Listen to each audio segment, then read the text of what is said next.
Je souhaiterais profiter du moment d'expression sur l'article pour parler d'un amendement que j'avais déposé qui a été déclaré irrecevable.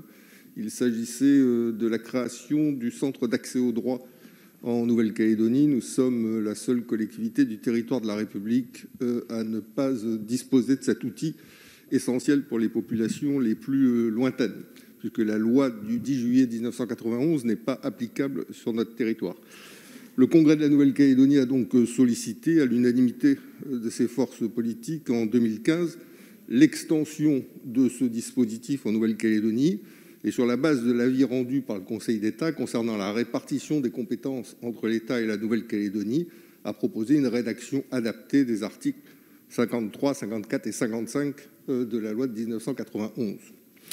En concertation aussi avec les autorités judiciaires, nous avons considéré que la présence de droit des collectivités calédoniennes au sein de ce centre d'accès au droit était difficile dans la mesure où ça nécessitait une modification de la loi organique. Et comme on est dans une séquence référendaire à la fin de l'accord de Nouméa, il est clair que la loi organique ne sera pas modifiée demain. Donc pour ces raisons-là, nous avons relancé la chancellerie de façon à obtenir que ce centre d'accès au droit puisse être créé dans notre pays et permettre à ces populations qui aujourd'hui sont loin de tout de pouvoir être moins discriminées.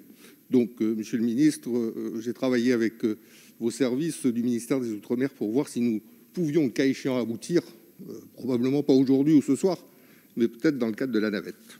Merci. Je veux rassurer Monsieur le député Gomez. En France métropolitaine, on a développé 1900 lieux où point justice, maison du droit.